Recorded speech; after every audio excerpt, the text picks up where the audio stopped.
L'université et amis, de façon très générale, je suis heureux de vous accueillir ce soir.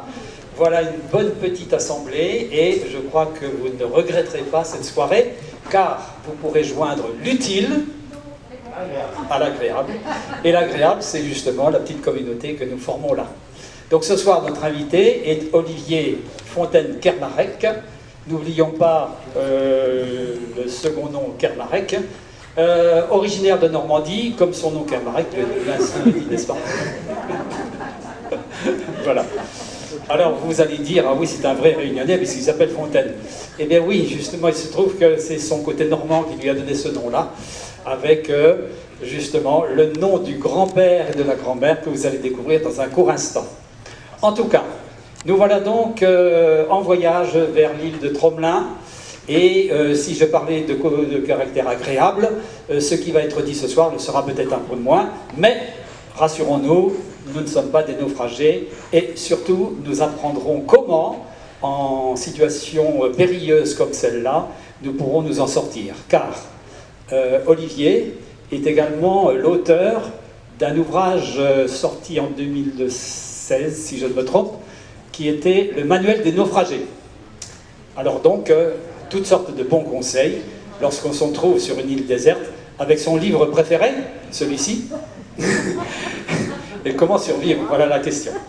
Alors donc, puisque je présente l'ouvrage, il vient juste de sortir, il sent encore la bonne encre de l'imprimerie, Naufragé de Tromelin, contre-enquête, en rouge. Ce soir, donc, ça va un peu déménager, je crois. Alors, l'ouvrage, vous pouvez vous le procurer à la fin de la conférence. Il est au prix de 19,50 €, vendu ce soir 15 €. Voilà, c'est ça. Il n'y a pas un prix si on en prend plusieurs? Si, justement, parce que si tu en prends deux, tu ne le payeras que 30 €. Ah, voilà, c'est ça. Très très bien. Alors, il se trouve, et là je vous demande de me le pardonner, sur le site, dans la liste des conférences, j'ai commis une gravissime. Fontaine-Kermarec, notre invité, sont certes homonymes, mais également très amis, et ce que je disais de l'ouvrage tout à l'heure vaut pour le préfacier Olivier Fontaine, véritable cette fois. Et je vais vous donner quelques petits éléments de la préface, très élogieuse à l'égard d'Olivier ici présent. Et il dit tout simplement ceci: je suis très honoré que mon homonyme m'ait demandé de rédiger la préface de son nouveau livre, Naufragé de Tromelin, contre-enquête. Parce que le contenu de cet ouvrage représente pour moi la quintessence de ce que devrait être le travail d'un archéologue. Il y a des sous-entendus là, de ce que devrait être le travail d'un archéologue.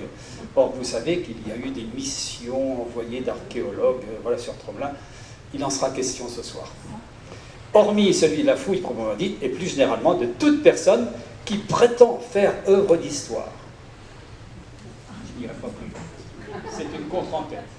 Alors, même, de façon, allez, puisqu'on est en train de pimenter notre savoir, n'est-ce pas?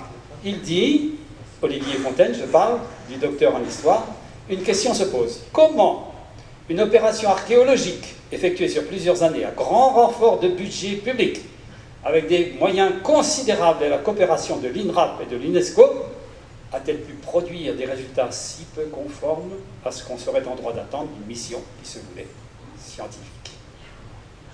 Rien que cela. Bon, alors donc, j'ai déjà amorcé la situation. Il faut que vous sachiez tout de même, parce que c'est un élément d'importance, que Olivier était marin. Il a fêté ses 20 ans sur un bateau de la Marine nationale, et il a même participé à la guerre du Golfe, ce qui lui vaut, je peux le dire, hein, voilà, une royale pension de 100 € par mois.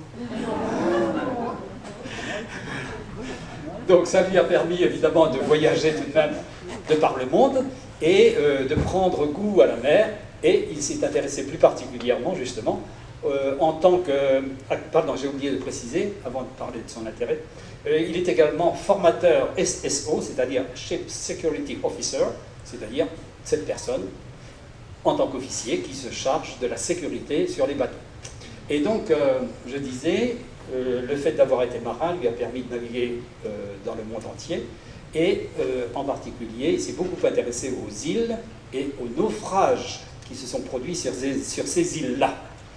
Et donc, toutes les techniques de survie, il les connaît, au point que souvent, il accompagne des groupes, comme ça, dans la forêt profonde, on va dire, rochers, vallées, etc., avec dans le sac à peine une bouteille d'eau, et donc il met les gens vraiment en situation de survie. Donc il sait de quoi il parle. Vous voyez quand même qu'il a gardé la forme, hein, fort heureusement. Voilà, c'est bien. Je vais terminer par là parce que on pourrait imaginer aussi que la Réunion se trouve dans une situation semblable. Imaginez que pendant cette espèce de virus qui traînait encore à l'époque, n'est-ce pas, hein, c'est du passé, eh bien, nous ayons été complètement coupés, plus de bateaux, plus d'avions, rien du tout. Eh bien, je vous cite là un éditorialiste du Chicago Times Herald, qui était Alfred Henry Lewis, qui dit ceci: « Il n'y a que 9 repas entre l'humanité et l'anarchie. » Je vous laisse imaginer ce que serait la Réunion si nous étions privés de tout. Voilà, 9 repas entre l'humanité et l'anarchie. Bon, cela étant dit, allons-y. Olivier, c'est à toi. Ouais, je te remercie, mais là tu as tout dit, donc on va s'arrêter là. Donc au niveau de la présentation, Yves a bien fait le tour. Bon, effectivement, j'ai pas la chance d'avoir un doctorat, simplement un PhD, donc c'est Postgraduate in European Business, que j'ai pu obtenir à l'Université de Glasgow. C'est une spécialité de commerce international. Vous êtes intermittent, Luchon. Il y a un problème de son, Pascal? Ça va aller. Ouais, peut-être qu'il faut que je parle comme ça, non? Oui. Ok. Bizarre. Donc effectivement, c'est l'équivalent d'une licence en commerce international, ça m'a servi à rien. Premier maître de la Marine nationale, toujours réserviste, formateur instructeur, comme l'a dit Yves, officier de sûreté maritime SSO, et président du CERT. Si vous avez des questions à me poser à la suite de cette conférence, n'hésitez pas à m'envoyer à l'adresse email indiquée ci-dessous.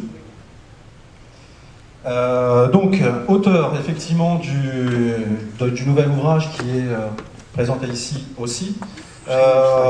J'ai aussi sorti donc un document sur Santa Polonia, donc qui a été mis, qu'on peut télécharger sur le web et qui évoque l'hypothèse de l'existence passée d'une île, d'une 4e île des Mascareignes. Ça a fait l'objet d'ailleurs d'un autre reportage sur les recherches concernant le mont La Pérouse, le mont sous-marin La Pérouse. Donc s'il y a quelqu'un effectivement qui est spécialisé en cartographie, en géographie, etc., et qui veut participer à la rédaction, puisque j'aimerais bien en faire un autre ouvrage d'un livre, eh bien, qui n'hésite pas à me contacter. Manuel de naufragé, c'était donc mon premier ouvrage qui est sorti en, je sais plus quand, en 2016, je crois. Donc cette conférence a fait l'objet d'une première conférence donc, qui date de 2014. J'ai pu présenter effectivement cette nouvelle thèse, enfin notre nouvelle thèse, cette nouvelle théorie sur Tromelin, sur les naufragés de Tromelin. Donc je vous ai mis ici donc le fil conducteur de la conférence, donc on va faire une petite introduction. Quelques rappels, peut-on survivre sur l'île au sable, peut-on quitter l'île au sable, l'hypothèse des baleiniers, et enfin une synthèse. Alors, pour commencer, je vais parler d'un naufrage qui a eu lieu en 1760, c'est-à-dire juste un an avant celui donc, de l'Utile, et ce naufrage a eu lieu sur l'île d'Astov. L'île d'Astov, vous me dites si je vais trop vite, hein, est située donc au nord-ouest, nord-nord-ouest,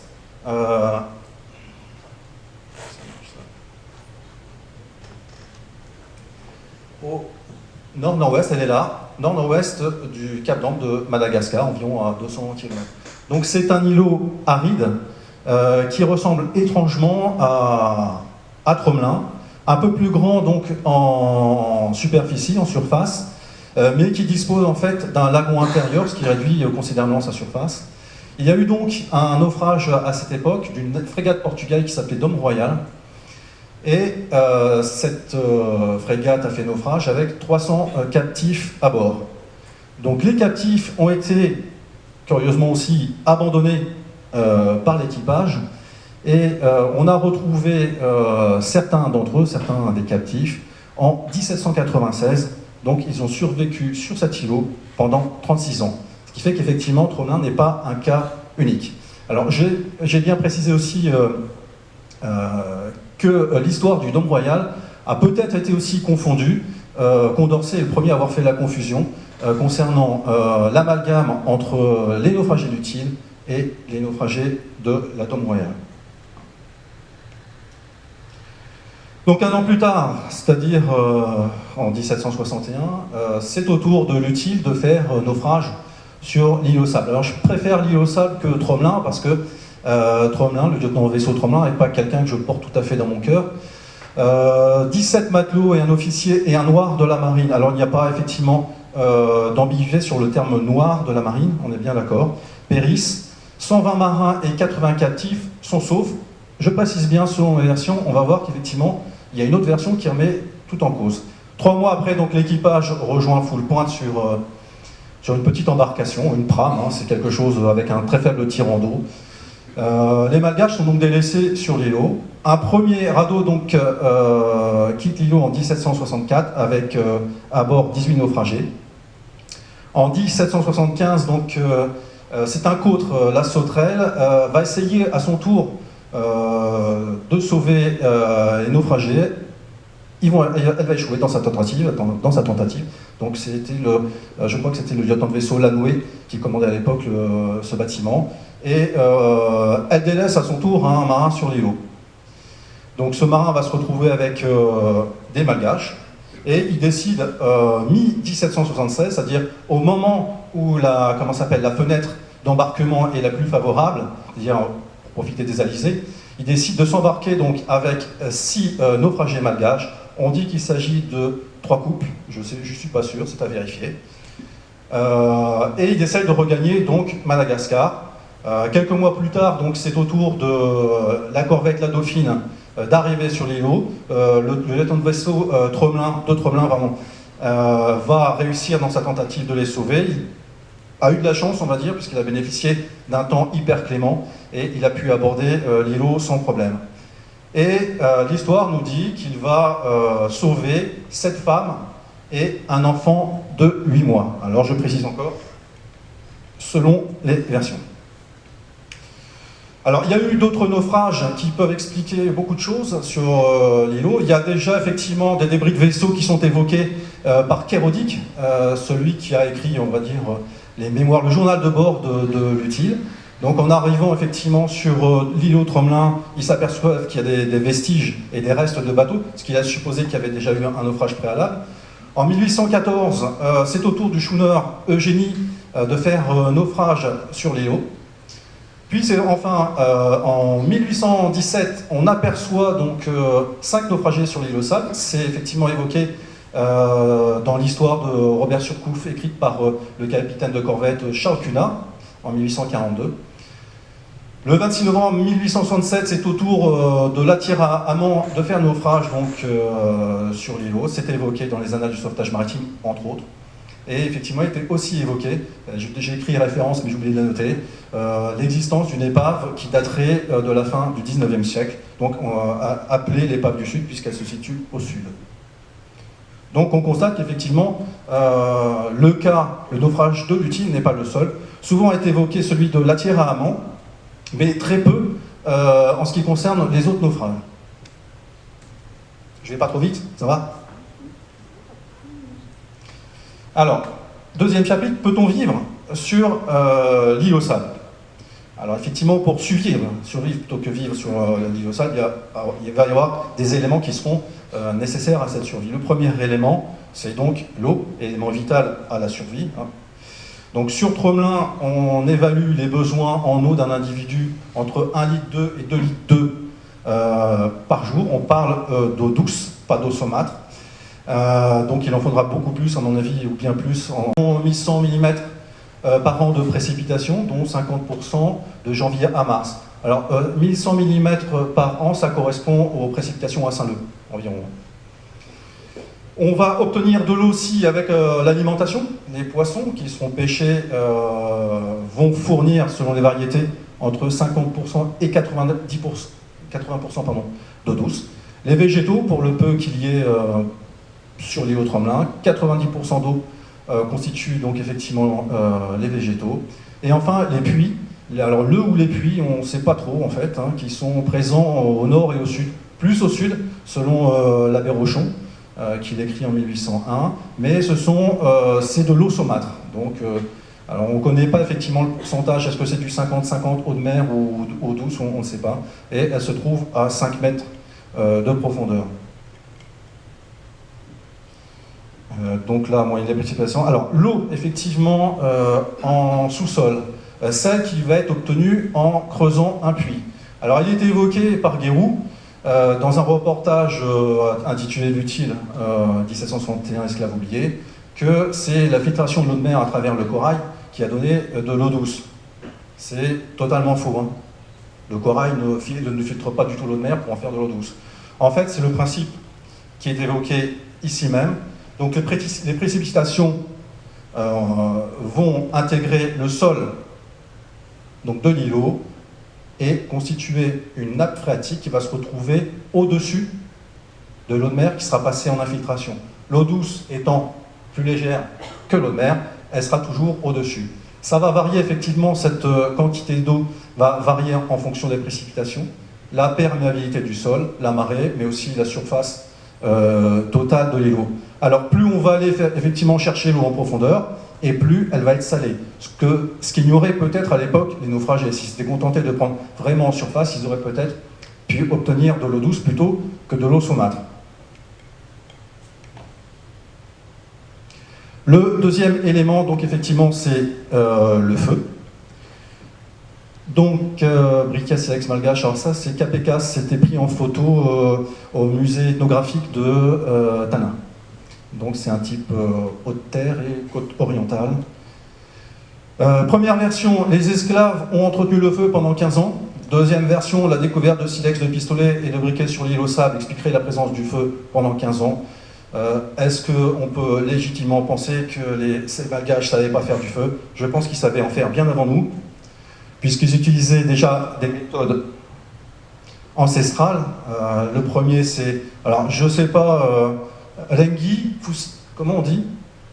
Je sais pas, Fusitra ou Lengi, je n'ai pas la prononciation, donc qui est une technique qui consiste à utiliser un bois tendre avec un bois plus dense, effectivement effectuer une rotation, ce qui va permettre effectivement d'obtenir du feu.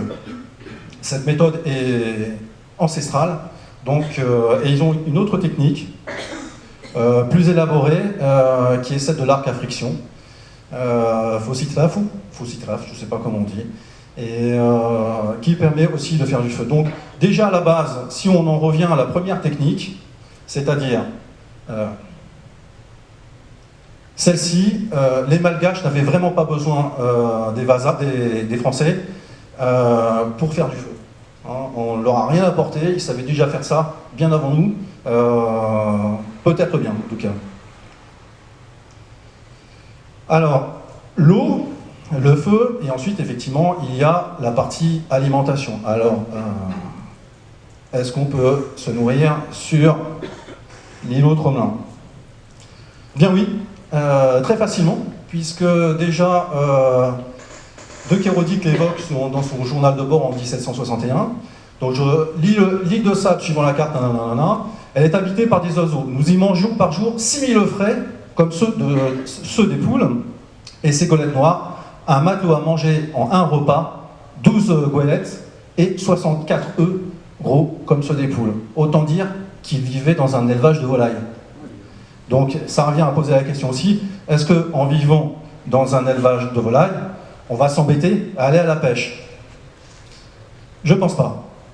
Donc les éléments avec lesquels ils pouvaient se nourrir, on a divers éléments issus du milieu végétal, la bourvie, le pourpier qu'on connaît très bien ici, et qui a en plus, on le verra plus tard, une vertu non négligeable pour les naufragés. La marante aussi, hein, que l'on consomme. Alors j'ai mis les noms en malgache, mais on ne les voit pas trop ici. Ensuite, ils avaient aussi les tortues, mais de façon plutôt saisonnière. Hein, les tortues ne sont pas présentes en permanence sur l'îlot Tromelin. Les poissons, effectivement, s'ils allaient à la pêche. Donc je mets effectivement, on retrouve tout ça dans le livre en détail. Je mets l'apport calorique à chaque fois de chaque élément présent sur l'îlot. Les coquillages et crustacés, bien entendu, les oiseaux et leurs œufs qui étaient présents en pagaille. Donc là, pareil, sans rentrer dans les détails, un tableau que vous retrouverez pareil, avec les besoins en vitamines et la présence sur l'îlot sable. Donc effectivement, on va retrouver disponibles toutes les vitamines nécessaires à un bon équilibre sur cet îlot. Donc on va retirer, qui seront issus des œufs, du poisson, et effectivement, surtout celle-ci, la vitamine C, qui est très importante, qu'on va retirer du pourpier. Cette plante qu'on trouve aussi à La Réunion en pagaille. Et cette vitamine C va effectivement assurer, ce pourpier va assurer l'équilibre nutritif, en tout cas au niveau des vitamines des naufragés. Pareil, sans rentrer dans les détails, les oligo-éléments, on va les retrouver un petit peu partout dans tout ce qu'il y a, les coquillages, les poissons, la volaille, le jaune d'œuf, les graines, et j'en passe, si ça vous intéresse, et plus détaillé. Alors, le bilan, effectivement, c'est qu'on observe quand même une carence en glucides, glucides qui seront apportés juste par une seule plante, je crois, mais en quantité négligeable. Cette survivance, la survie pouvait être assurée avec ce qu'ils pouvaient obtenir sur l'îlot. Bien entendu, c'est conditionné par la quantité de nourriture. J'ai parlé tout à l'heure de la saisonnalité, effectivement, de la présence des tortues, mais aussi de certains oiseaux. Donc ça devait effectivement, à un moment de l'année, ça devait avoir un impact sur leur équilibre alimentaire. Donc un régime plutôt hyperprotidique, qui dit hyperprotidique demande une hydratation plus importante, ce qui pouvait poser un problème si effectivement ils n'avaient qu'une eau saumâtre. Donc est-il possible qu'ils aient souffert de pathologies rénales? Je pense, et digestives, oui, puisqu'il y avait quand même les fibres qui n'étaient pas trop présentes non plus. L'hypoglycémie, donc manque d'énergie et fatigue, a été constatée chez les naufragés, donc lors de leur sauvetage, mais c'est clair qu'au bout de 15 ans, ça devait être dur. Alors, élément non négligeable, les naufragés bénéficient aussi d'une pharmacopée, donc qui leur permettait de traiter des pathologies plus ou moins importantes, mais en tout cas toutes celles qui sont liées aux éventuelles blessures de poissons, etc. Mais aussi celles qui étaient liées, je crois que c'est... celles qui étaient liées aussi donc, aux soins postpartum, et même aux maladies au MST, mais je ne pense pas qu'ils étaient confrontés à ce genre de choses. Donc effectivement, des soins postpartum avec la patata durant. Donc toutes ces plantes, avec leur nom en malgache, nom qui va effectivement varier selon la région de Madagascar, sont utilisées donc à Madagascar de façon aussi assez ancienne pour traiter toutes ces pathologies.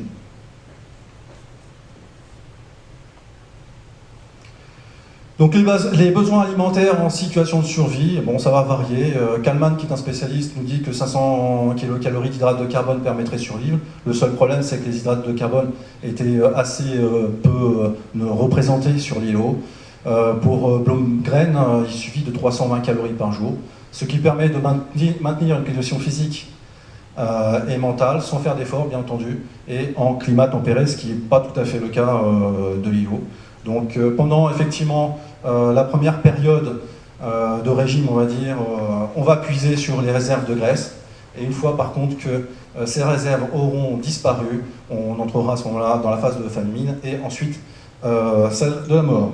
On peut parler de phase.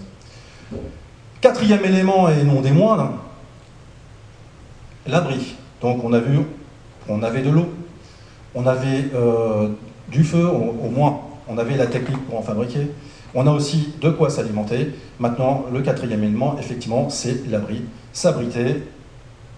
Alors voilà, le premier constat, en lisant les textes anciens, c'est qu'aucun des auteurs, des rescapés, des visiteurs ou des navigateurs, pendant au moins 150 ans, n'ont fait état sur les lots d'une construction en grès de plage sur une surface de 300 mètres carrés. Donc cette construction, elle est représentée donc, dans la photo un petit peu avant. C'est celle-ci. Hein. Alors elle est un peu plus étalée, on n'a pas la totalité, mais il y a des bâtiments qui ont été retrouvés un peu plus au sud, si mes souvenirs sont bons. Donc, alors, ce qui pose comme question, cette structure donc enfouie en beach rock, hein, c'est le matériau, c'est une espèce de concrétion en fait, de plusieurs kilos, va demander une importante quantité d'énergie humaine pour être dressée. Elle va être aussi confrontée au problème des déchaînements liés aux éléments naturels, c'est-à-dire les tempêtes, les submersions de l'îlot. Et étant donné qu'elle est placée en sous-sol, bah, si on s'y abrite et qu'il y a une tempête, on risque tout bonnement d'être enseveli dessous. Et donc, en plus, ce qu'il y a quand même d'assez curieux, c'est qu'en étant en sous-sol, cette structure est invisible de la mer. Donc on a, par rapport au fait d'avoir des naufragés qui veulent s'en sortir, bah, quelque chose qui ne colle pas. Donc on est effectivement en totale inadéquation par rapport à une situation de naufrage, où effectivement les naufragés doivent limiter leurs efforts pour ne pas dépenser beaucoup d'énergie, puisqu'ils ne pourront pas la remplacer, et aussi se faire repérer. La première chose du naufragé, c'est « ouais, on est là, on ne va pas s'enterrer en sous-sol en espérant qu'on nous voit du large ». C'est complètement illogique. Par ailleurs, effectivement, il y a aussi des questions très, très curieuses, c'est que, vous allez le voir, les blocs de coraux qui constituent ces constructions sont travaillés. Certains même donnent l'impression qu'ils ont été Sinissalak, à Tamatave par exemple, et même ailleurs. Donc on est encore une fois loin de ce qui a été retrouvé. Pareil, il y a la question des vivants et des morts. Alors en ce qui concerne les morts, on commence effectivement à rentrer dans une forme de polémique lorsque il est évoqué donc, de façon officielle. Donc ils ont retrouvé en fait deux dépouilles. La première concernerait un décès survenu après le départ de naufragé. Donc on reconnaît de façon officielle que c'est après que ces dépouilles sont apparues sur l'îlot. Mais bon, voilà, on dit, cette dernière hypothèse n'est pas celle que nous retiendrons. Ok, bizarre.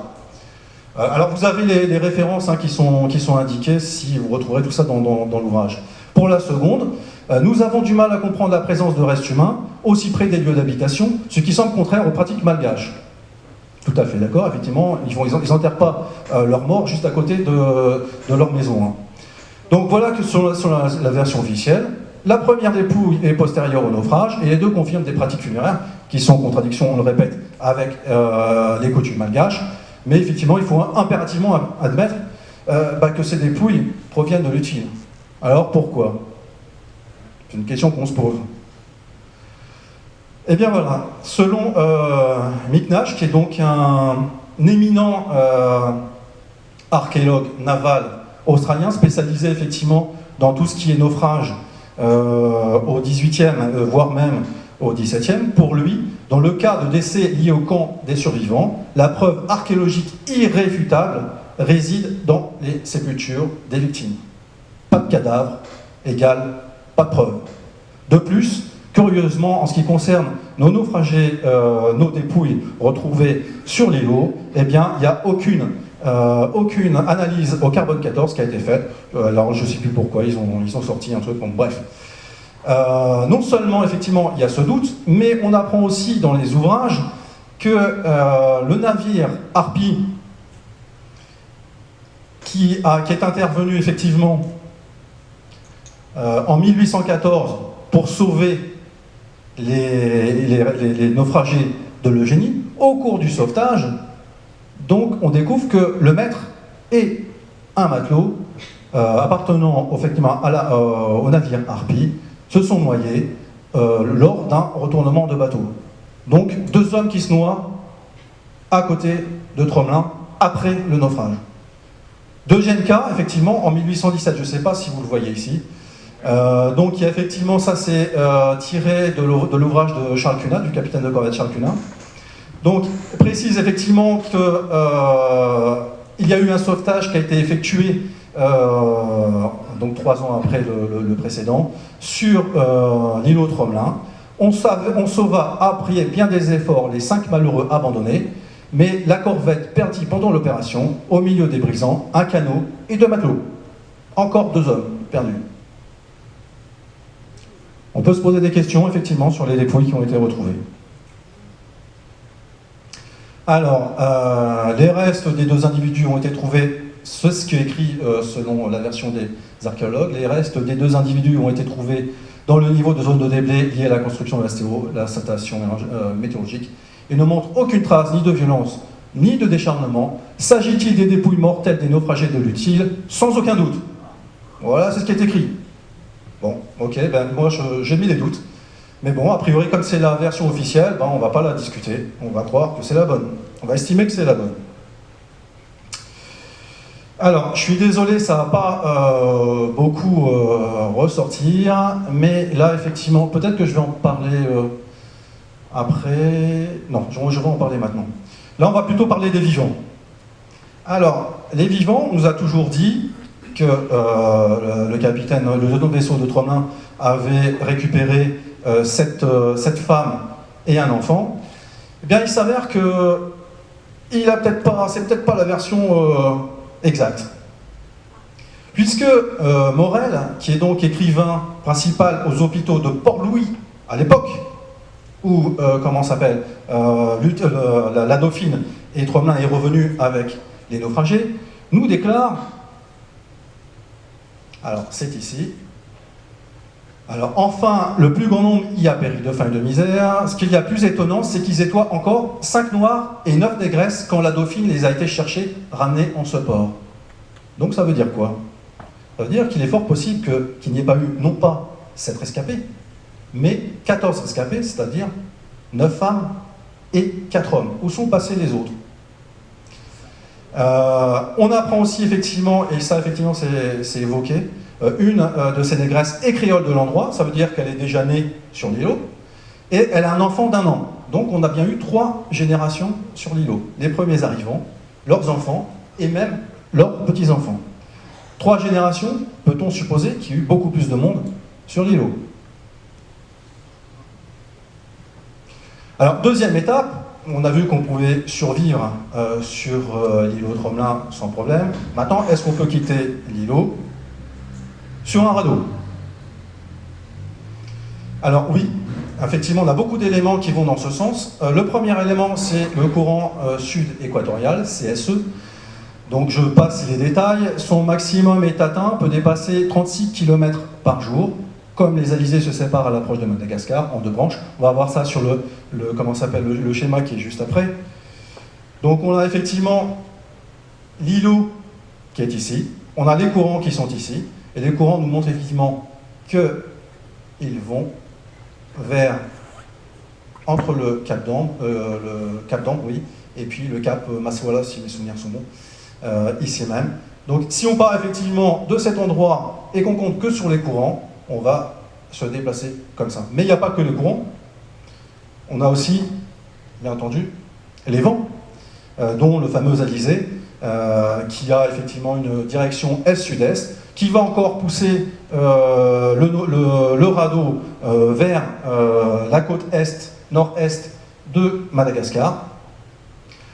On a un élément supplémentaire qui est un courant de côte, on va dire, par rapport à l'îlot. Un courant assez violent, donc, qui au niveau de l'île au sable, l'île de sable ou l'île au sable, pousse vers l'ouest avec force, donc avec une direction de 40 000 nautiques, donc vers l'ouest. Donc on a des courants proches des vents qui sont donc très favorable à un départ à partir de l'îlot. Bon, de toute façon, on sait aussi que la Pram qui est arrivée, qui est partie donc de l'îlot avec les marins de l'Utile, a mis environ 4 jours pour atteindre Full Point, si les souvenirs sont bons. On va utiliser donc 4 types d'énergie. Effectivement, l'énergie humaine, en utilisant les rames, puisqu'il ne faut pas oublier que les Malgaches sont d'excellents rameurs. On atteint une vitesse de 6 km/h. L'énergie hydrolienne, c'est-à-dire l'énergie des courants, va pousser aussi à 3 km/h, puis 7 et 11 en se rapprochant de la côte. L'énergie houlomotrice, c'est-à-dire celle qui va permettre au radeau de surfer. Une fois qu'il sera en haut de la vague, il va bénéficier effectivement d'un peu d'énergie pendant 1 seconde ou 2, hein, c'est le principe du surf, ni moins. Et l'énergie éolienne, c'est-à-dire l'utilisation d'une voile. Donc ces vitesses vont pouvoir pas s'additionner, se compléter, hein, puisqu'on ne peut pas faire l'addition de toutes ces vitesses, et permettre donc aux naufragés, ou en tout cas à ceux qui sont sur le radeau, d'atteindre Madagascar assez rapidement. Je vais vous montrer donc un schéma. Je voulais dire autre chose, j'ai zappé. Donc là on fait le bilan, effectivement, vent favorable, courant favorable, orientation. Alors l'orientation elle est très facile, hein, puisque on s'oriente avec le soleil, les étoiles et puis éventuellement le vol des oiseaux. Et on a aussi à bord, donc sur le dernier radeau, la présence donc de 4 hommes, c'est-à-dire les 3 hommes et leurs 3 femmes supposées, et donc le marin. Donc 4 hommes à bord et 3 femmes. 4 hommes, bah, ça suffit pour diriger effectivement un radeau. Il faut toujours un nombre pair de toute façon. Et voilà le trajet supposé donc, en fonction des vecteurs qu'on a vus tout à l'heure. Les vents, les courants à l'approche donc, de Madagascar qui s'amplifient. Là, on a une distance de 450 km.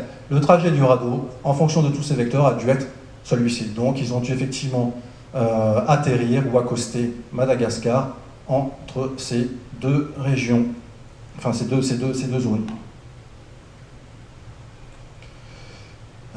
Peut-on survivre en mer?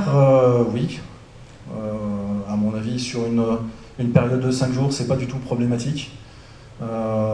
Donc, en eau, effectivement, 2 litres par jour et par personne, environ 70 litres au total pour tout l'équipage. Donc, ils ont pu stocker ça sur les nombreux contenants de l'Utile. C'est détaillé, une fois de plus, dans l'ouvrage, où vous verrez qu'effectivement, ils ont laissé énormément de tonneaux. La récupération de la pluie, bon, elle est suffisante si on a une voile de 7 mètres carrés, hein, mais à mon avis, vu la période à laquelle ils sont partis, ils n'ont pas dû bénéficier de beaucoup de pluie, même pas du tout. En consommant effectivement du jus de poisson pour compléter effectivement cette eau douce qui a été stockée, et aussi, bien entendu, en limitant la déshydratation, c'est-à-dire en accomplissant des efforts de rame en dehors des heures les plus chaudes de la journée, et en allant se faire tremper de temps en temps de manière à refroidir le corps.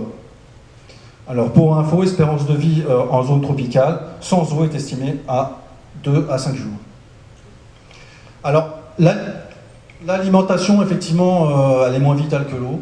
Donc elle pouvait être composée effectivement de poissons séchés, de viande de tortue séchée, d'œufs de tortue, d'œufs d'oiseaux, mais aussi effectivement de la pêche qu'on vient juste d'évoquer.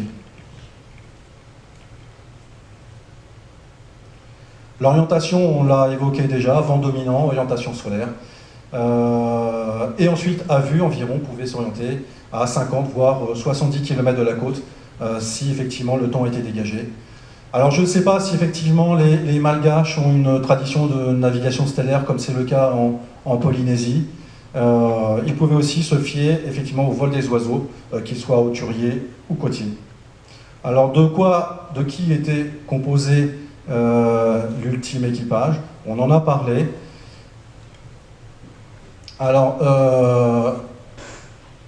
selon Guérou, effectivement, les naufragés étaient uniquement, dans sa première version, des hommes et des femmes des hauts plateaux qui n'avaient jamais vu la mer, j'en doute.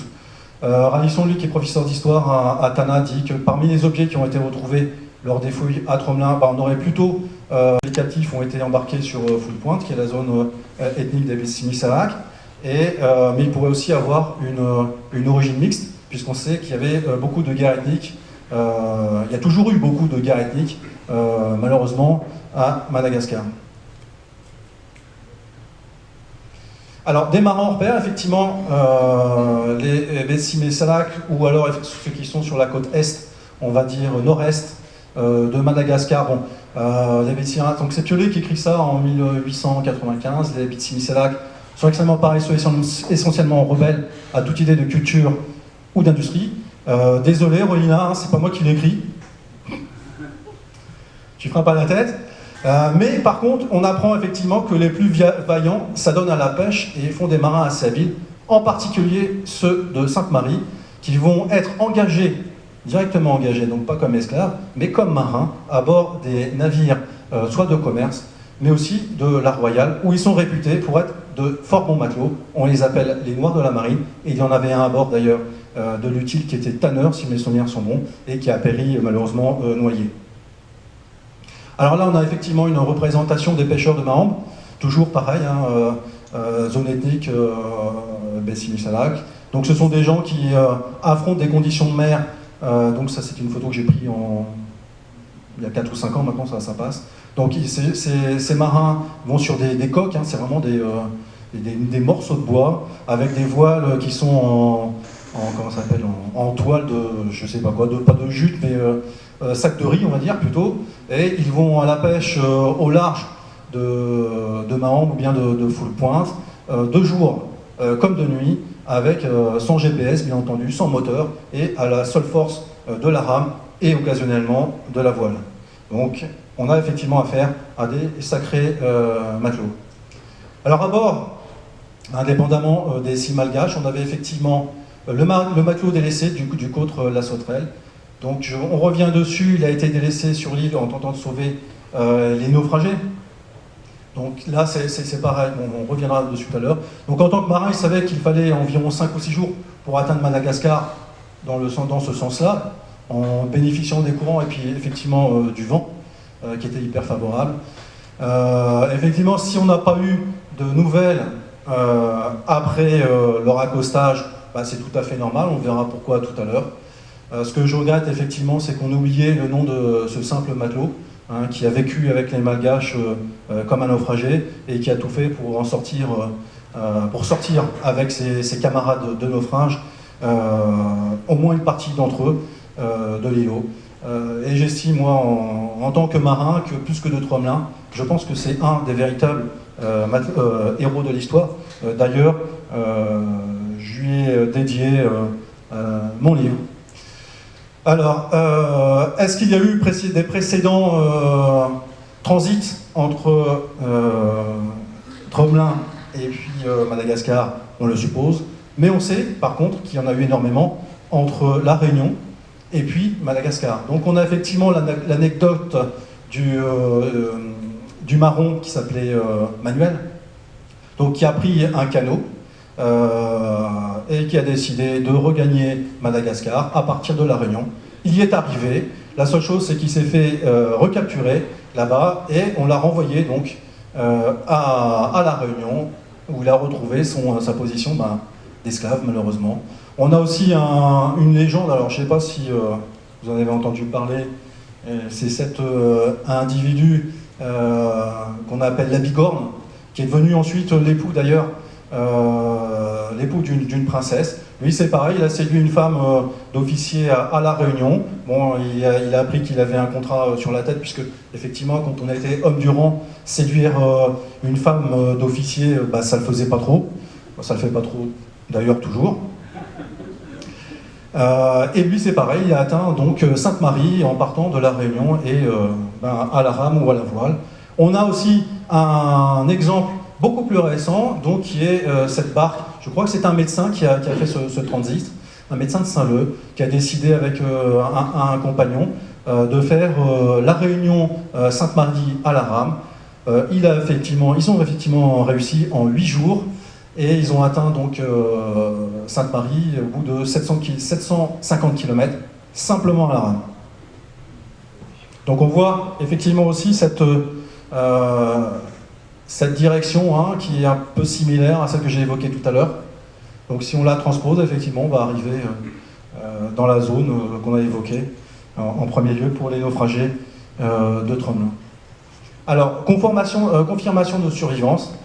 Alors, y a-t-il eu effectivement un survivant à ces tentatives de regagner Madagascar à partir de Tromelin? Eh bien, on a peut-être un cas ici. Alors, j'ai oublié de noter. Donc, à La Réunion, on a donc à La Réunion, à Maurice, on a retrouvé donc comment ça s'appelle, un esclave qui portait le nom de Lutil, qui a été ensuite libéré par son maître. L'esclave jeune, joli, hein, je ne sais pas si vous pouvez le lire là-bas, l'esclave jeune alors se trouvait à bord de ce bâtiment lorsqu'il perdit pendant la nuit. Donc on a effectivement le détail de la nuit qui confirme l'hypothèse sur l'île de Sable Écueil qui n'était pas encore bien connue. Devenant vieux, Lutil obtint en récompense des bons services qu'il avait rendus, sa liberté et quelques arpents de terre, dont une partie était boisée et l'autre en friche, donc, etc., etc. Ce fut au milieu donc, de ce terrain qu'il tenait la libéralité de son patron, que le vieux nègre fixait son domicile, suivi de sa femme négresse indienne, Dorixa, qui avait nourri et soigné 3 enfants de colons. Alors, leur fils s'appelait Jean-Pierre, donc c'était un jeune noir de 20 ans, et on apprend effectivement qu'il était originaire de la zone sud-est des Antavales. Donc, qu'est-ce qu'on apprend effectivement? Qu'il y a eu à Maurice, éventuellement, un rescapé mâle du naufrage de Lutine. Alors, effectivement, on a un peu plus de détails. Ce cas est évoqué dans l'ouvrage, donc toujours pareil, du capitaine de corvette Charles Cunha, qui est un spécialiste. Donc, écrit en 1793, on retire les 60 ans, ça fait la date de naissance approximative de M. Lutil. 1761-1733, c'est-à-dire qu'il avait 28 ans à l'époque du naufrage de Lutil. Donc, on a effectivement ici une correspondance assez troublante. On peut avoir effectivement une confirmation de survie. Venait-il d'un radeau? On ne le sait pas encore. Ou on a aussi donc effectivement la confirmation côtière, donc un captif de la zone sud-est de Madagascar, et peut-être la confirmation d'un transit réussi vers Madagascar. Ou alors il s'agit d'un des hommes qu'on a évoqués tout à l'heure et qui ont été savamment cachés lors de leur débarquement à Maurice, hein, puisque effectivement, dans l'histoire officielle, on a que cette femme est un nourrisson.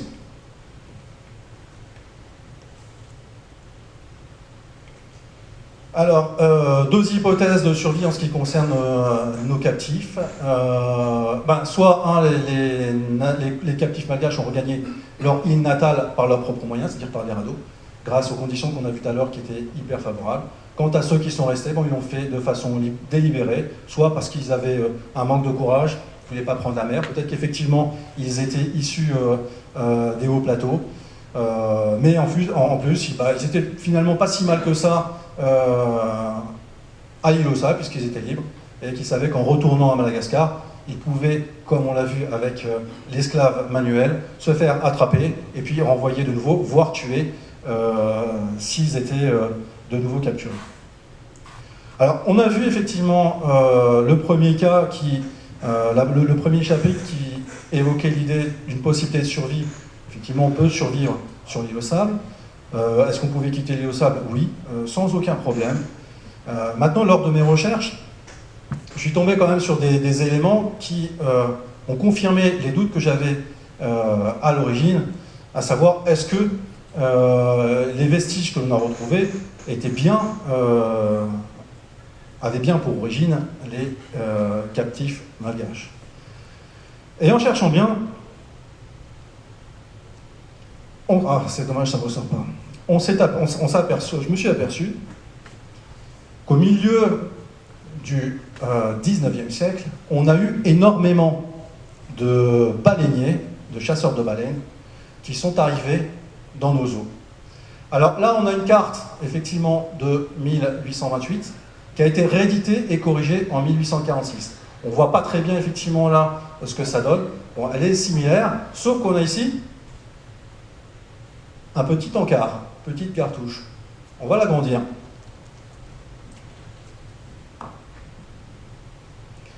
Alors, cette petite cartouche n'est ni plus ni moins qu'une représentation de l'îlot Tromelin.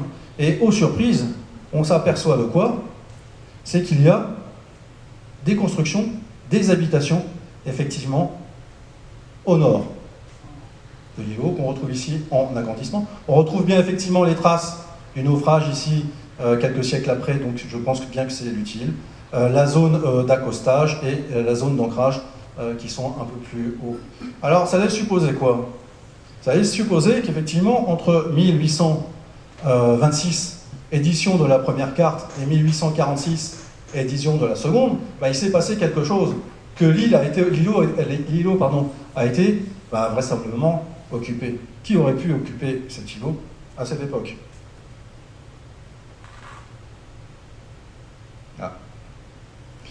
Là, on a une représentation. On verra pas, malheureusement. On a effectivement, logiquement, on devrait voir effectivement tous les continents, et ce sont des déplacements enregistrés des navires baleiniers au cours des siècles. Donc là, on est, on voit rien. C'est bien dommage. Là, on a effectivement le Pacifique, et là, on a logiquement le, comment ça s'appelle? Ouais, si on pouvait même éteindre tout, ce serait pas mal. Bon, on n'y arrive pas. Alors, effectivement, à partir de 1835, voilà, on ne voit pas non plus. 1835, c'est la zone, effectivement, la zone de La Réunion, et là, on voit La Réunion et Maurice ici.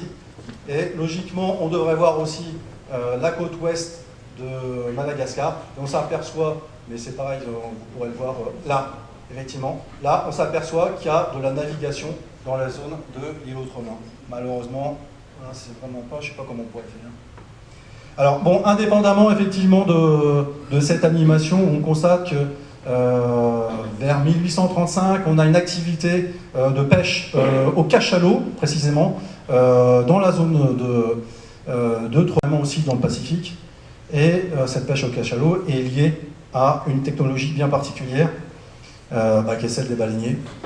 On a ici, donc, l'exemple d'un dry work. En fait, c'est ni plus ni moins l'endroit où on met un gros chaudron pour faire fondre la graisse des cétacés.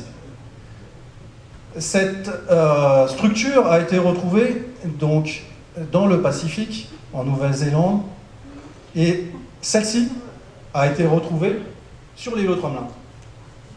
On est exactement dans la même configuration, avec en plus l'élément indiscutable de retrouver ici une zone remplie de cendres. Même dimension, on retrouve les cendres et on retrouve aussi cette partie donc étroite de la structure. Donc ça, c'est déjà une première piste qui se dit, c'est bizarre, on retrouve une structure qui est semblable effectivement à ce qui se fait dans le Pacifique, ce qu'ont fait les chasseurs, les pêcheurs de cétacés, qui utilisaient aussi d'ailleurs des pierres trouvées sur la plage. Donc là, on a exactement la même chose. Et on retrouve d'ailleurs les pierres taillées qu'on a évoquées tout à l'heure.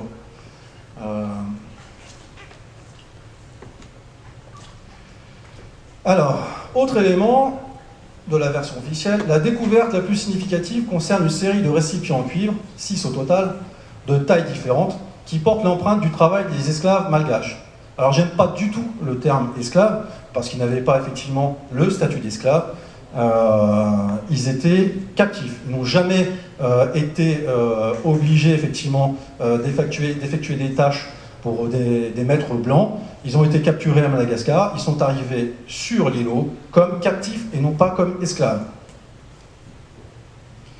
Et bien voilà, ce qu'on a retrouvé sur l'îlot, c'est ça. Les fameuses 6 gamelles, là on en a 3.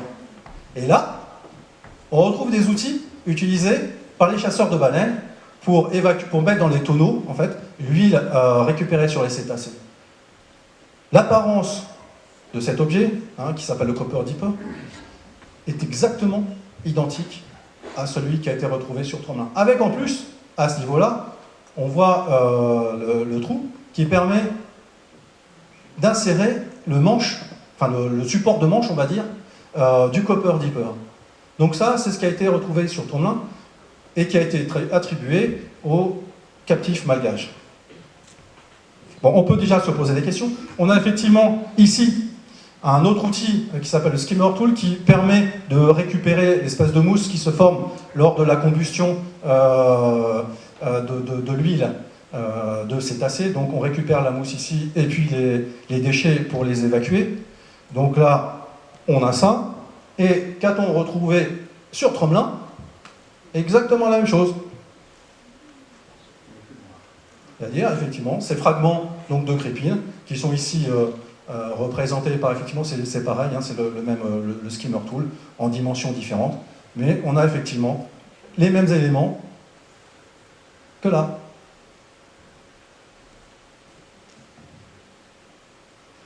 Autre objet, effectivement, qu'on a pu retrouver sur Tromelin, donc on a des cerclages de tonneaux. Il faut savoir que toute l'huile, la graisse de cétacés, on la mettait en tonneau. On va retrouver plusieurs haches et puis des crochets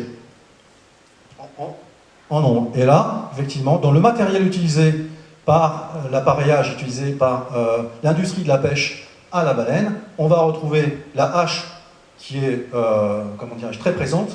On va retrouver aussi les fameux crochets et bien d'autres éléments. Alors, il faut savoir que, bon, j'évoque que cela, mais il y en a plein d'autres, hein, plein d'autres outils qui ont été retrouvés sur Tromelin, qui ont été attribués, à mon avis, un peu trop à la va-vite, au naufrage de l'Utile. On a aussi une curiosité, ici. Donc, ils ont retrouvé effectivement un conque, qui est, alors là, c'est le même, hein, qui est pris sous différents angles, qui est donc percé au bout. Alors, on le voit ici, mais malheureusement, il a disparu effectivement de l'inventaire numérique pour être remplacé par celui-là, qui n'a rien à voir. Pourquoi? Je ne sais pas. Alors, le conque, il faut aussi savoir que ça, c'est un outil utilisé donc, dans l'industrie baleinière. Ça servait à avertir le départ de la chasse à la baleine. Donc, on soufflait dedans, ça veut dire qu'il y avait des baleines au large, et puis ben, on y allait, quoi. Alors, pour faire une synthèse, une demi-synthèse, on va dire, on a, si on tient compte effectivement des passages de pirates, je l'évoque aussi dans l'ouvrage, mais pas ce soir, des navires des compagnies des Indes orientales, qu'elles soient françaises, anglaises ou hollandaises, des naufrages divers, des accostages, Moresby en 1122 et Wharton en 1875, de l'annexion aussi de Tromelin par les Anglais en 1901, c'est peut-être pour ça d'ailleurs que les Mauriciens la réclament, des 4 concessions, donc pendant 50 ans, Tromelin a été cédé à des exploitants de guano.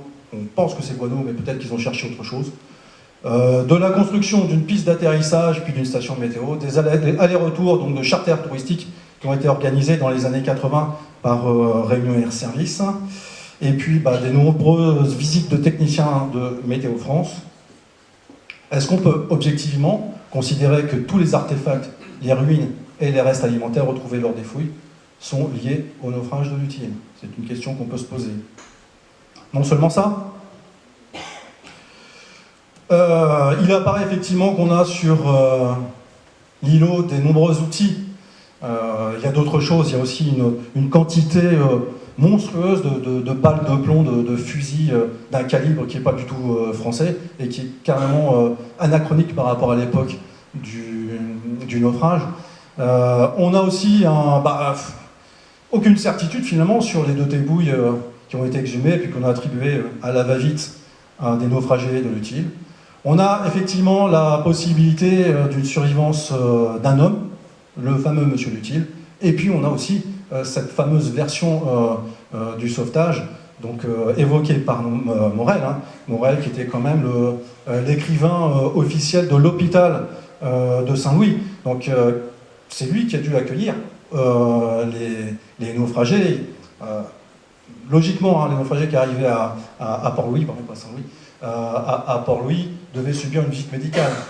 Donc la première chose qu'on a fait, c'est d'envoyer soit dans un hôpital, soit de faire constater qu'ils n'avaient aucune pathologie et qu'ils soient susceptibles de contaminer. On est bien, en plus on est bien en plein dedans en ce moment. Donc effectivement, cet homme qui était un contemporain et qui a vu débarquer, on se demande pourquoi il aurait évoqué 14 survivants, alors que la version officielle ne nous donne que 7. Et en plus, il est bien précis. Il dit 5 hommes et 9 femmes. Il aurait pu dire simplement 14 survivants, mais il est précis. 5 hommes et 9 femmes. Et si on considère en plus que les Malgaches avaient la capacité de survivre tranquillement sur l'îlot, qu'ils avaient aussi la capacité de quitter l'îlot peut-être moins tranquillement, et que tous les artefacts, exhumés n'ont pas nécessairement un lien avec l'utile. Bon, bref, si rien ne valide la version officielle qu'on nous a donnée des naufragés de Tromelin, alors quel était le but de toute cette histoire ?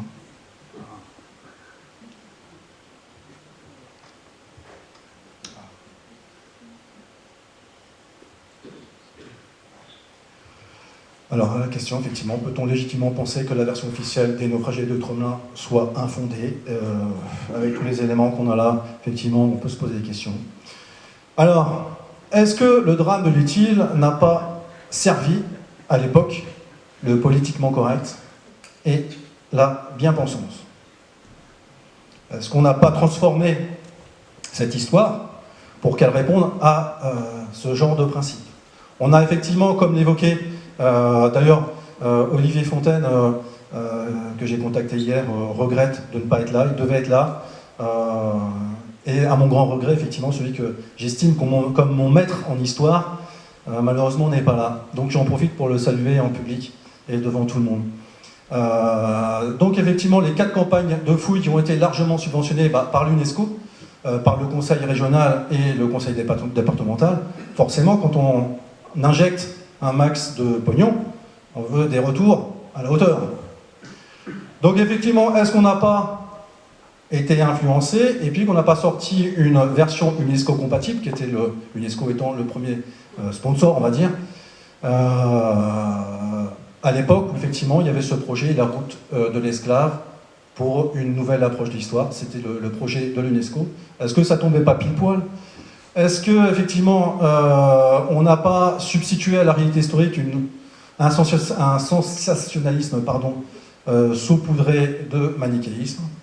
Est-ce qu'on n'a pas utilisé cette histoire pour aller dans le sens bien, comment dirais-je, intouchable, c'est marqué en plus, de la repentance, en utilisant la culpabilité française et en victimisant à l'extrême les Malgaches?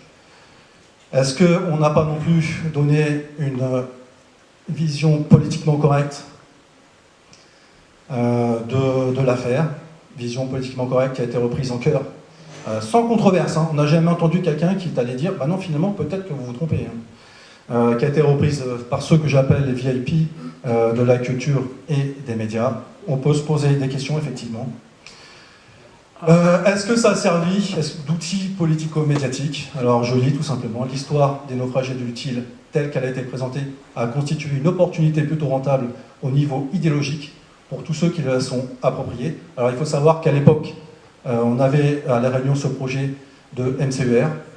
Est-ce que effectivement tout ça laisse pas une impression d'instrumentalisation et puis de propagande au bénéfice de quelques, comme c'est marqué, VRP, de la colonisation et de l'esclavage. Donc là, j'ai mis comment ça s'appelle, en illustration une photo donc, de Zinfo 974, où on voit effectivement Max Guérou, qui est directeur des fouilles du Grand, Françoise Vergès, et puis Mouchel Bézot, je ne sais pas qui est, je crois qu'il était secrétaire d'État à la culture, donc lors de la présentation, les esclaves oubliés de Tromelin.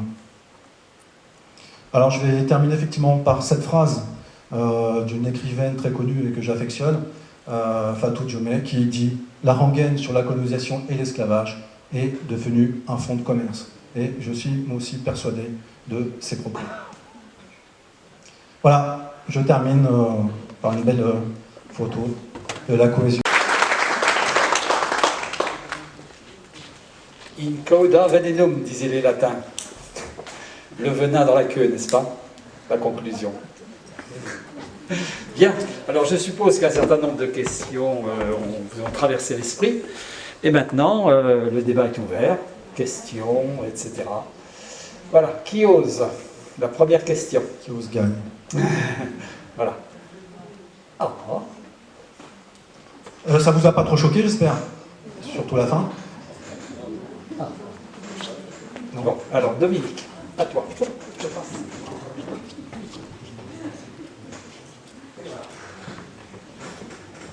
Bonjour. Est-ce que Bonjour, vous avez Dominique. fait part de vos découvertes, notamment ce qui est très intéressant, c'est l'interprétation des instruments et de l'excavation, enfin, Oui. par rapport aux baleiniers, justement aux membres du collectif, parce que Max Guérou, voilà, ils sont Non, malheureusement, avec Olivier Rébérotte Oui. qui était venu ici. j'ai rencontré Olivier Rébérotte lors d'une conférence d'ailleurs à Saint-Denis.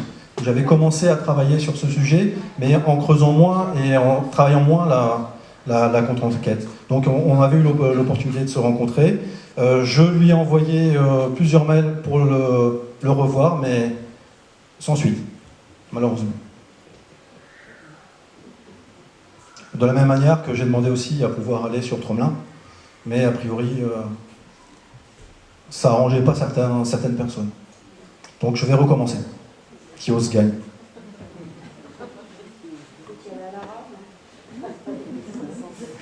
Oui, bonjour. Bonjour. Je voulais savoir quelle différence vous faisiez entre captifs et esclaves. Alors, Ce qu'on faisait avec les captifs. Alors, la différence, je vais vous la dire, je me doutais qu'on allait me poser ces questions, selon donc Meyasu, qui est donc un auteur d'Anthropologie de l'esclavage paru en 1986, le captif est celui qui, ayant été capturé, n'a pas encore été acquis par un maître. Le captif consomme, tandis que l'esclave est un moyen de production. Voilà toute la différence. C'est pour ça que lorsque j'évoque les Malgaches, ils n'ont pas le statut d'esclave. On leur a attribué un statut d'esclave qui ne correspond pas du tout, mais pas du tout à leur situation. Effectivement, ça allait dans le sens de la culpabilité, de la repentance, les méchants blancs qui ont exploité. Mais non, ils étaient effectivement captifs. Ils ont été capturés, non pas par des marins français, mais par des Malgaches, et revendus ensuite effectivement aux esclavagistes, enfin aux marins français, puisque les marins n'étaient pas esclavagistes à proprement parler. D'ailleurs, il y a plein d'exemples, lorsque on évoque dans les textes, il est évoqué dans certains ouvrages l'attitude, comment dirais-je, l'attitude agressive des marins blancs, elle est tout de suite contredite par la suite, lorsque ceux-ci évoquent toute l'aide qu'ils ont obtenue par les esclaves dans la construction de la Pram, et qu'à leur grand regret, ils étaient effectivement obligés, entre guillemets, de les laisser, puisque la Pram n'était pas assez grande, mais qu'ils avaient juré de venir les rechercher. Ça n'a pas été fait. On retrouve effectivement aussi ce principe dans le sacrifice du marin de la Sauterelle. Le gars est resté. Il n'a pas attendu qu'on sauve, il est parti avec d'autres Malgaches. Donc c'est effectivement ce qui m'a un petit peu ennuyé, indépendamment du fait qu'il y ait beaucoup de questions en termes de survie qui sont incompréhensibles. C'est cette image qu'on a voulu donner des marins français. Étant moi-même marin, comme l'était aussi anciennement Olivier Fontaine, mon homonyme, docteur en histoire, c'était difficile d'accepter ce visage, cette description en tout cas. Merci pour votre réponse et pour la transgression de vos propos qui interrogent, qui interpellent. Maintenant, j'aurais voulu aussi savoir comment ces esclaves de l'utile ont pu se protéger par rapport au cyclone qui quand même devait balayer l'île et il fallait bien qu'ils construisent quelque chose de solide. Effectivement, ils pouvaient. Alors de toute façon, ce qui s'est passé, c'est qu'à l'origine, ils ont construit, comme tout naufragé ou survivant le fait, une structure légère. Structure légère, pourquoi? Parce qu'elle ne va pas nécessiter énormément d'énergie pour la dresser, et qu'en cas effectivement de tempête ou de cyclone, on va la reconstruire facilement. Dans le cas présent, on a des structures sur 300 mètres carrés avec des blocs de 30 kg pour certains. Non, c'est un non-sens. En plus, en sous-sol, dire que moindre tempête, la structure est comblée déjà par le sable. Les gens qui sont dessous, ils périssent enfouis. C'est carrément incompréhensible. Pour moi, c'est pas possible. En plus, il faut la reconstruire, cette structure en pierre, à chaque fois qu'il y a une tempête ou un cyclone. Donc vous imaginez, tous les ans, quasiment, un cyclone, reconstruire ça, c'est pas logique. Surtout qu'au départ, les premiers navigateurs ou les premiers témoins ont toujours évoqué une cabane faite de morceaux d'épave et de carapaces de tortue. Ils n'ont jamais évoqué des structures en pierre de 300 mètres carrés, voire plus même, avec des pierres qui pèsent 40 kg. Il ne faut pas oublier, comme je l'ai évoqué tout à l'heure, qu'il y a eu un premier départ. Donc un premier départ de 18 malgaches sur un radeau 3 ans après le naufrage, et qu'après ce départ, logiquement, il est resté une majorité de femmes. Je vois très mal des femmes construire une forteresse avec des murs d'épaisseur de 1 mètre, voire 1,50 m. Je ne suis pas misogyne, hein, mais en situation de survie, même un homme, même 5 hommes, je ne sais pas combien de temps il aurait fallu. Par contre, effectivement, des navires baleiniers qui venaient effectivement ici exploiter de façon saisonnière la zone où pour une campagne de pêche d'un baleinier, c'est entre 2 et 3 ans. Donc ils étaient passés en fonction des baleines et des cachalots. Ils allaient effectivement du côté des Kerguelen, et puis en fonction des saisons, des fois ils remontaient, et la saison de pêche durait 3 ans, et ensuite ils repartaient chez eux, s'ils pouvaient en tout cas, s'ils étaient encore vivants. Voilà. Oui. Vous avez dit que la source de vitamine C, c'était le pourpier. Oui, la seule. C'est la seule. Oui. L'îlot faisait 1 km². Oui. Ils étaient 70. Ils Je ont sais dû pas. rapidement manger tous les pourpiers. Hein. Ouais. Bah, j'en ai aussi chez moi, effectivement. Ils étaient 70 a priori. On ne sait pas effectivement combien ils étaient. Maintenant, le pourpier est quand même très présent. Je ne vais pas dire qu'il pousse comme du gazon, mais il est quand même assez présent. Mais ça posait une petite source de vitamine C. Une toute petite Après, source qui a dû être rapidement épuisée. c'est possible. Ouais. Après, elle se renouvelle. Le pourpier est quand même une plante qui pousse rapidement. C'est envahissant. Oui, mais si on mange tout, il ne va pas se renouveler. Alors, au début, effectivement, avec 60 ou 70 naufragés, on peut se poser la question. Et puis après, au fur et à mesure du temps où les naufragés étaient moins nombreux, peut-être que sur cette surface, ça avait le temps de se renouveler. Après, je ne peux pas dire que c'était suffisant. Loin de moi, c'est comme pour tout le reste d'ailleurs. Les tortues qui étaient présentes de façon saisonnière ne devaient pas en manger tout le temps non plus. Il y avait certainement des périodes de disette et des périodes de carence par rapport à tous les éléments nutritifs qu'ils pouvaient trouver sur l'île, c'est clair. Et sur l'île, il n'y avait aucun arbre. Non, à part ce qu'on appelle, qui est très bas, qu'on trouve sur le littoral de Saint-Pierre. Oui, c'est pas un arbre. Non, pas la patate à Duron. Volutier, c'est ça. Les volutiers. À part ça, il n'y a pas pour faire des radeaux, il fallait du bois. Alors, ils avaient du bois flotté, peut-être. Alors, pour un radeau, il fallait du bois. Oui, mais récupérer le bois qui arrivait sur l'île, oui. Et puis même le bois qui demeurait du naufrage de l'utile. Hein. Oui. Là, c'est clair. À mon avis, ça fait 800 tonneaux une flûte. Hein. C'est quand même pas un petit bâtiment. Comparé à une corvette qui fait la moitié, même peut-être le quart.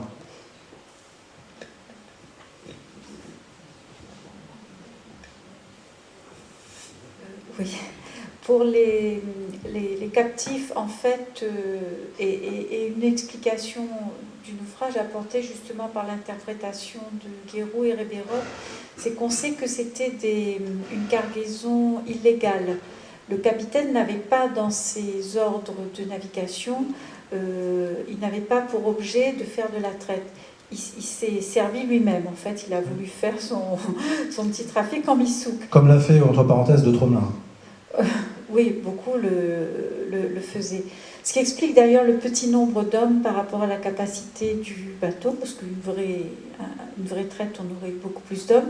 Ensuite, on peut imaginer qu'il y en a beaucoup qui meurent très rapidement. Alors la question qui se pose, est-ce qu'ils se sont livrés à l'anthropophagie? Non, ce qui expliquerait... c'est pas du tout dans les traditions malgaches. Oui, c'est pas dans les traditions, mais survivre, c'est survivre. Hein. Alors, il y a peut-être effectivement une explication sur la différence entre les hommes et les femmes. Et j'explique d'ailleurs dans l'ouvrage, c'est que sur ces navires donc, de traite négrière, les marins laissaient généralement les femmes et les enfants à l'extérieur et ils enfermaient les hommes pour éviter les rébellions. Donc effectivement, lors du naufrage, les hommes étant enfermés, beaucoup ont péri noyés, contrairement aux femmes qui n'étaient pas enfermées et puis qui ont plus survécu, on va dire. C'est une des hypothèses. Elle est évoquée d'ailleurs dans l'ouvrage, avec détail.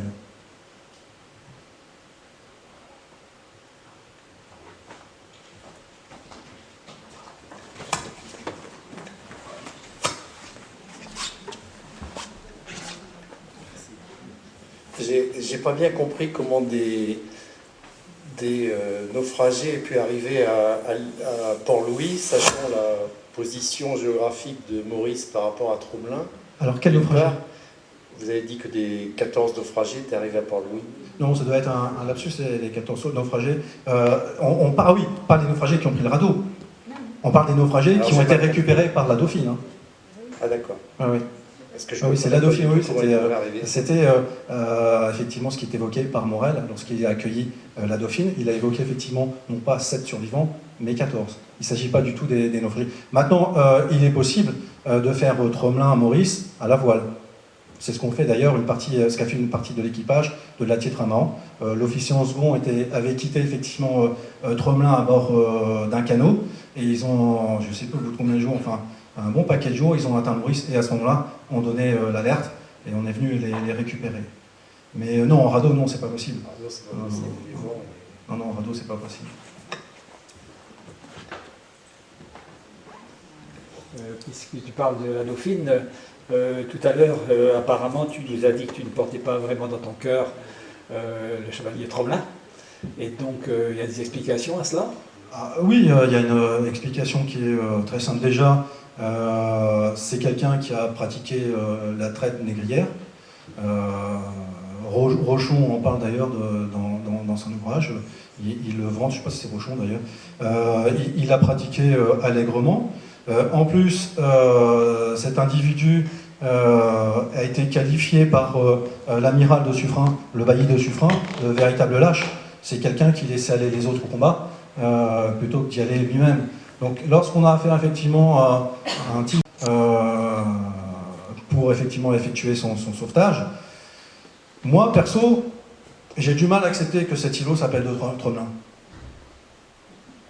Parce que, je sais pas, on aurait dû conserver, c'est pour ça que je n'utilise jamais l'îlot Tromelin, je dis toujours l'îlot Sable ou l'île de Sable.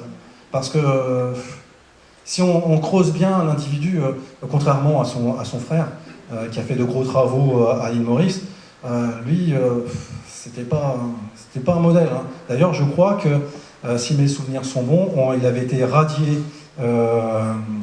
au niveau des officiers de la marine.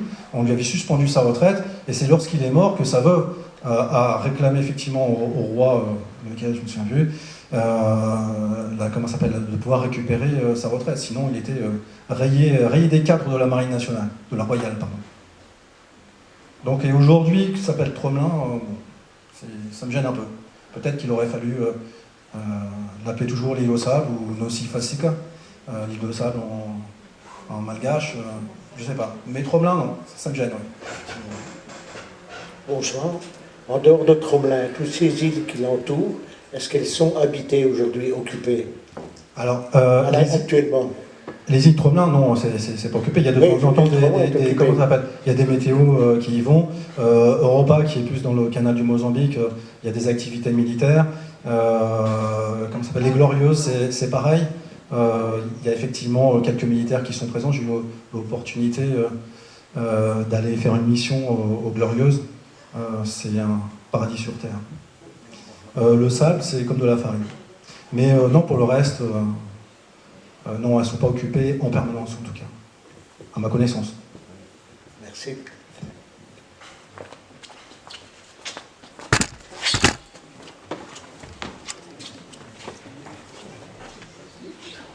Bon, vous avez dit qu'il y avait eu 3 générations. Oui, elle est évoquée par Morel dans ses écrits. Ils sont restés 15 ans, c'est pas possible. A priori, si. Imaginons par exemple que les premiers arrivants, comme c'est le cas de M. Lutti, il est arrivé, il devait avoir 28 ans. Il a effectivement procréé, on va dire une année après. Et puis ça fait effectivement des enfants de 15 ans qui peuvent aussi avoir, des filles de 15 ans, qui peuvent aussi... Il faut sortir du contexte actuel, hein, en termes de reproductivité, on va dire. Et puis la promiscuité, à mon avis, ça devait aussi aider un peu. Hein. Enfin, oui. Exactement. Hein. Pas la télé le soir. Donc, bon, de toute façon, c'était évoqué aussi par rapport au naufrage de l'île d'Astor. Hein.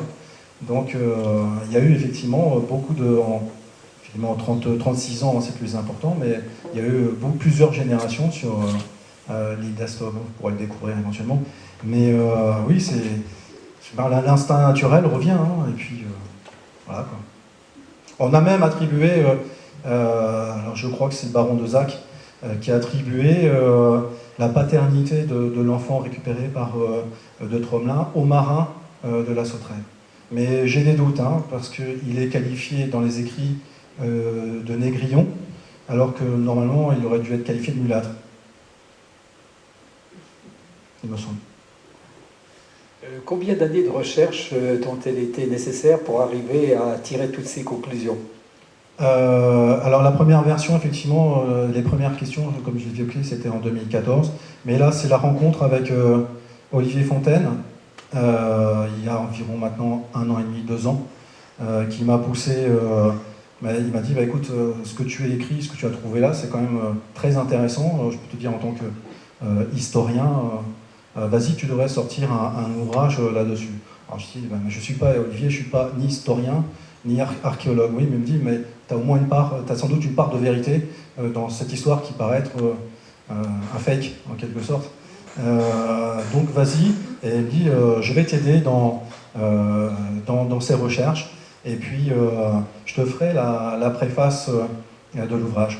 Et on a travaillé, j'ai travaillé, il m'a, comment dirais-je, chapeauté, on va dire, hein, c'est pour ça que j'ai énormément de reconnaissance pour Olivier Fontaine, et puis on a sorti cet ouvrage. Les exemplaires sont arrivés par avion, je pense qu'il sera à la vente normalement dans 3 mois. On a sorti cet exemplaire, on l'a publié très récemment. En fait. Quel était l'intérêt pour les baleiniers d'enterrer les constructions? Alors, en fait, c'est pas des constructions pour habiter, hein. C'est des constructions pour y déposer du matériel. Alors, dont les tripods, cette espèce de grosses, comment ça s'appelle, de grosses cuves qui servaient à faire fondre la graisse, et puis aussi déposer la multitude de tonneaux remplis de graisse, puisqu'il faut savoir qu'il fallait un tonneau, si on le change de comment ça s'appelle, d'endroit en termes d'hygrométrie, il va travailler, et puis la graisse va fuir.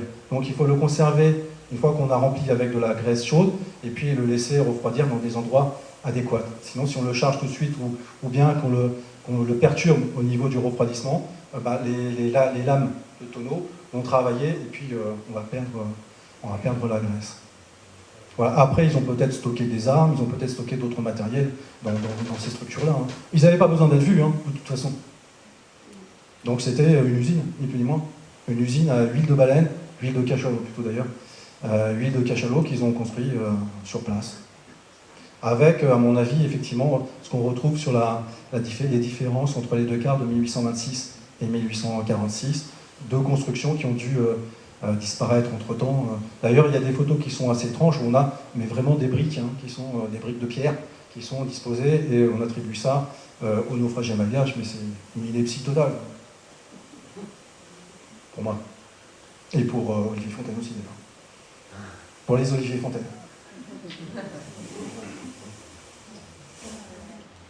Bien, encore, oui. Pourquoi dites-vous que les constructions sont enterrées? Parce que les archéologues ont dû creuser pour les dégager, c'est ça? Je pense qu'elles étaient enterrées volontairement. Alors, j'ai pas le. Parce que. J'ai pas mis l'illustration, mais comment ça s'appelle, ce qu'on a vu, la première photo, on comparait effectivement cette structure en pierre, elle est naturellement, technologiquement, techniquement, toujours en sous-sol. Alors, parce que lorsque on lit le résultat des fouilles, puisqu'à l'époque, moi j'étais enseignante et j'avais suivi avec mes élèves, mes élèves étaient engagés dans le projet de la route de l'esclave, et donc on avait le résultat des en direct fouilles. Voilà. Par mail, c'est ça, oui, j'ai lu. C'était une école, quelle classe c'était? Moi, c'était une. Non, il y a eu plusieurs classes de La Réunion, c'était un projet collectif. Et. À l'époque, mon lycée faisait partie du réseau des écoles associées de l'UNESCO. Aujourd'hui, c'est le lycée de Trois-Mars, le lycée Pierre Lacour qui en fait partie. Mais je veux dire, moi-même, quand j'étais jeune, j'ai fait des fouilles archéologiques. En fait, étant donné que vous l'avez montré dans vos cartes, l'île est très facilement balayée par les vents. C'est très... lorsqu'on creuse aujourd'hui, dans les années 2000, voilà, on est obligé... il y a eu plusieurs couches, en quelque sorte, de dépôts éoliens qui se sont effectivement déposés sur les structures. Et la maquette que vous montrez, qui a été réalisée, donc, enfin reconstituée par l'équipe d'archéologues du Crâne, montre qu'il y avait sans doute une superstructure aussi au-dessus qui a sans doute disparu. Alors après, je comprends votre doute, c'est tout à fait possible. Alors cette superstructure était faite de quoi? De corail. C'est le matériau qu'ils avaient sous la main. Ce qu'ils trouvent étrange et ce qui n'est pas expliqué, c'est la largeur des murs. Parce que moi, je comprends votre explication qui a l'air très logique sur ces fameux récipients, enfin ces trous pour mettre les chaudrons, pour récupérer la graisse de baleine. Mais la disposition, vous n'expliquez pas la disposition totale de la... Alors, je ne l'ai pas expliqué ce soir, mais il y a beaucoup plus de détails. D'accord. Il faut bien l'ouvrage. Dont un détail assez important, qui est l'élévation du sol dans la zone la plus élevée. À l'époque, c'est dans la zone la plus élevée qu'on trouve on était à 4 mètres d'altitude pour la zone la plus élevée. Aujourd'hui, on est à 7 mètres. Donc, si on a retrouvé effectivement à 20 cm, on va dire, sous le sol, ces structures-là, c'est qu'elles n'ont aucun lien avec l'utile. À l'époque, ça devrait être, si on calcule bien au moins 2 ou 3 mètres en dessous, en ce qui concerne l'utile. D'accord, donc ça c'est une interprétation. Après, pour les archéologues, ils ont quand même retrouvé l'encre de l'utile, je crois. Ah non, mais ça, en mer, ils ont retrouvé quand même pas mal de choses. Je vous rassure, le naufrage a bien eu lieu. Ça, il n'y a pas de souci là-dessus. Les canons sont bien présents, l'encre aussi. Maintenant, la structure en elle-même, je ne pense pas qu'elle soit liée. Effectivement, si on compare les écrits de tous les navigateurs, tous leurs constats du sommet, on va partir de 4,50 m, on va dire, pour arriver à 7 mètres aujourd'hui. 4,50 m, ça correspond à l'altitude maximale à l'époque de l'utile. Aujourd'hui, on est à 7 mètres. Les vestiges ont été retrouvés à 20 ou 30 cm sous le sol. Ces murs font environ, on le voit, 1 mètre. Donc si effectivement ils avaient été liés à l'utile, ils auraient été, à mon avis, bien plus profonds. C'est un avis personnel que je rajoute effectivement au fait qu'il y ait des outils de baleiniers. J'en ai évoqué quelques-uns, mais il y en a plein d'autres. Comme je disais, il y a cette énigme de la multitude de plombs qui ont été retrouvés, du plomb, des balles de plomb de fusil de 15 mm. Ce qu'il faut savoir, c'est qu'à l'époque, le calibre de l'arme de service de la marine française, c'était plutôt du 17. Donc, à moins de faire un vent, c'est-à-dire un espace énorme entre le canon et puis le projectile. Moi, en tant que tireur, en plus, et moniteur de tir, je peux vous dire qu'il y a un truc qui ne va pas non plus et qui cloche à ce niveau-là. On a retrouvé aussi des boulets, ce que je qualifie de boulets de 30 mm. Ils ont retrouvé des boulets. Et tout ça est dispersé, mais sur quasiment toute la surface construite. Ils ont fait quoi, les captifs, enfin les naufragés, ils ont joué aux billes partout. Il y a un truc qui va pas. L'îlot est propice au naufrage parce que justement il est très bas sur l'horizon. Il y a le fait qu'il soit bas et puis aussi les courants qui sont très les courants sont traîtres. En plus, il y a la violence, on est encore dans la zone qui est sujette aux cyclones, qui peuvent être très violents. Et ça pourrait expliquer justement à chaque fois le remaniement permanent de cette surface qui est ridiculement petite. Ouais, c'est une hypothèse, effectivement. Pourquoi pas? Alors, je crois que vous n'êtes pas venu de manière inutile ce soir, puisque Olivier a su vous tendre des possibilités de contestation des trouvailles qui avaient été faites, des recherches. Je crois qu'on peut le remercier vivement.